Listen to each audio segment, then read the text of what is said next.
Try to make it move. The Radio Wammo Breakfast. TV on the radio with Hamish Coleman-Ross from stuff.co.nz. Yes, he is back, stuff.co.nz. He does all the video stuff over there, you see. Hamish Coleman-Ross, Hamish CR on Twitter. G'day there, Hamish. G'day, mate. How are you? Very well indeed. Let's get straight into it. Yes. The Pacific. What's the Pacific? It's an ocean, isn't it? It is. Or if you've been living under a rock, you might have had it shoved down your throat that it's also a new TV series starting on TV1. TV show. Started on Monday. Yeah. And you couldn't miss it, right? Oh, the advertising was huge. Yeah. To the point that they sent people letters. Yes, I got one. Did you get one? Well, I don't know. I haven't really checked my mailbox. I'm sure there's probably one in there. Yeah. But direct mail. Since when was the last time a TV show was promoted via direct mail? Never heard of it. Never heard of it happening before, ever.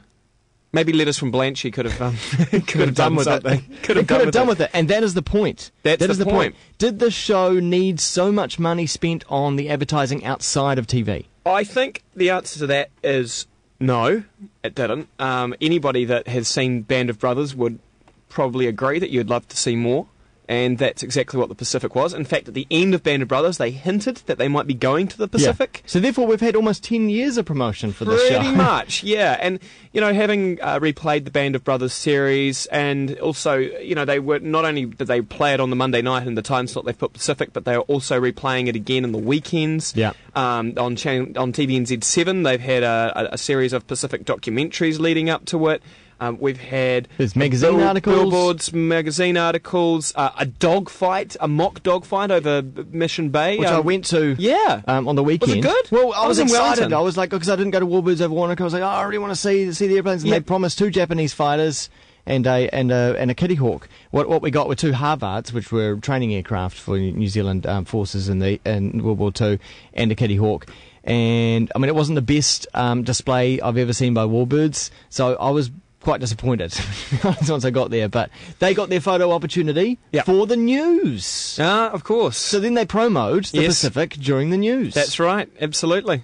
So we've had all this. It just seems to me like this has been TVNZ's massive focus for the year. It's this show called The Pacific, and it's going to break all ratings. Well, they did get 1 in 8 watching it. We were over. It was 500,000. 500,000? Yeah. Yeah, that is a massive number, especially for a debut. But my question is I don't know if it was necessary to have done all that promotion to get it to that stage. There's a lot of money being dropped on it. Hell of a lot of money. Yeah. And, we're in tight financial times. We've got people losing jobs in TV industry left, right and centre. Was that the best spend of the cash? Yeah. I guess they just wanted to absolutely make sure, because I'm guessing that the show wouldn't have been cheap to buy as well. Yeah. Being an HBO production, and have got it as close to the release date from HBO as well. I'm guessing that they just wanted to cover their ass. And I tell you what, I mean, I know that TV has got to pay for itself, so you've got to have advertising during their shows, but from what I've heard, the show is continuously broken up with advertising. Yeah. Which would have been painful, because the show's actually quite slow into itself. I've watched the first 4 or 5 episodes. You naughty man, you. No. But I couldn't imagine watching it with ads, just because, I mean, to me it's not as good as Band of Brothers. Yep. So I just I do want to see the whole thing, because to say that I've seen it, but it is a bit of a mission. Well, the word is that it's been trimmed as well. The original series. So what I'd love to do, if you can help me out actually, is get the original and put it beside the TV version that we had, and see what differences there are. I haven't watched the American original HBO broadcast compared to the New Zealand one. Actually, the one that's hitting the wires, so to speak, or the one that's arriving via VHS copy from the friend that sends it to me overseas, is actually Canadian HBO. Wow. Yeah, they're not capping it in the States. There you go. For some reason. So apparently, anyway, there's been certain things cut out of it, including a reference to New Zealand.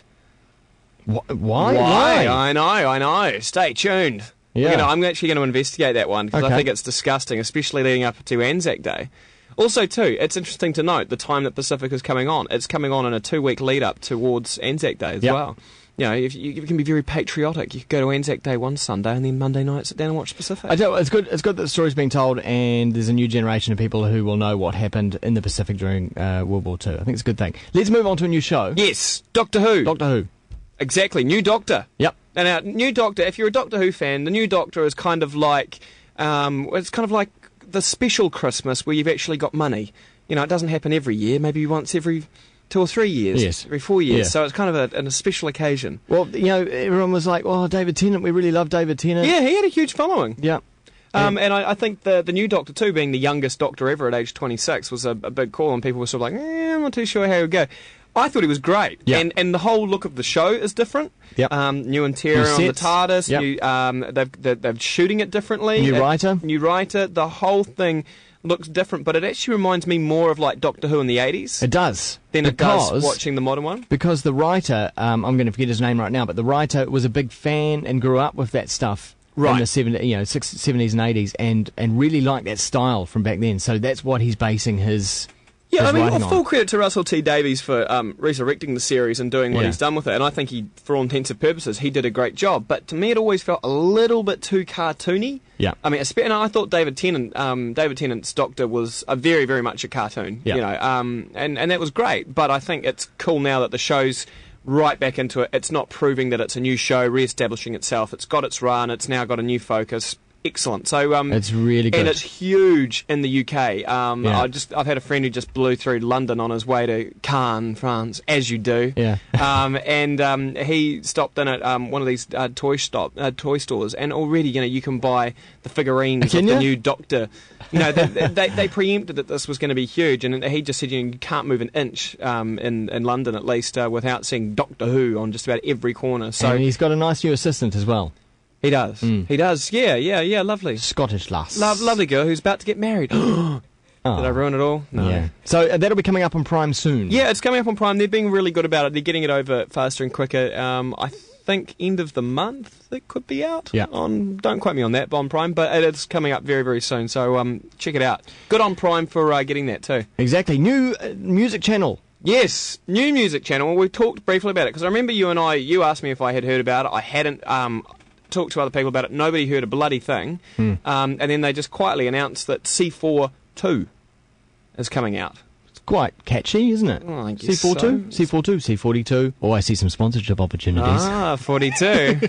Let's do it. I don't know if you can promote alcohol on a youth music channel, can you? No, but what's the format?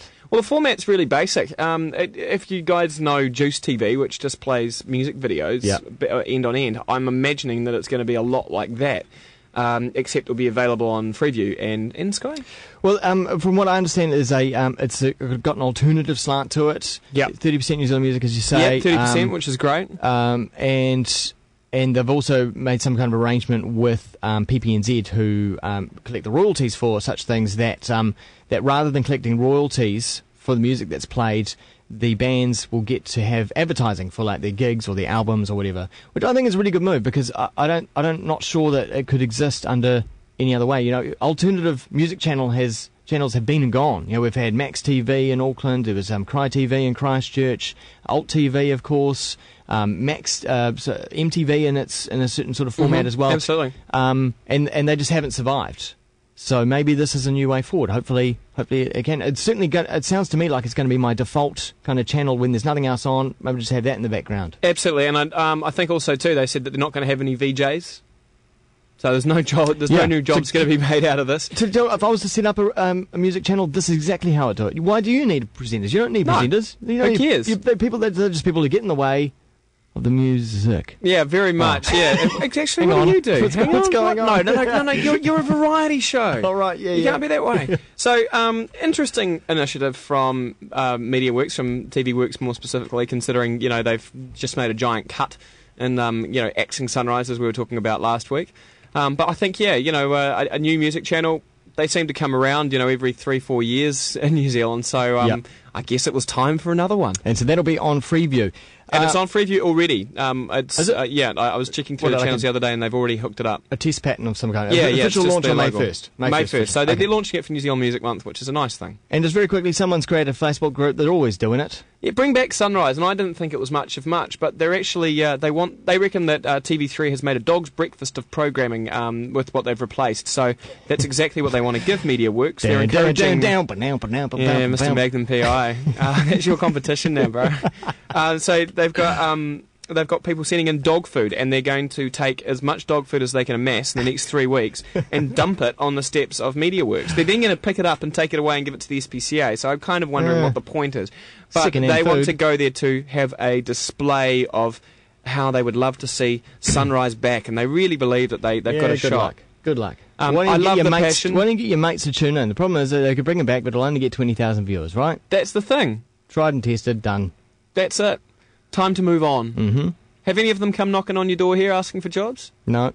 Oh. They know you. They know you're too good. There's no jobs around here, bro. Thanks very much, Hamish. No, thanks, man. Hamish CR on the Twitter, of course, and check him out at stuff.co.nz. What's that? You got Sunday News and a Sunday Star Times Cup. We must have given you this. Thanks, Fairfax. Hang on, put that up on the old camera. There we go. That. Yep, right. These are the people I work with. Sometimes I drink coffee with them. That's product placement right there. Okay, coming up not too far away, it is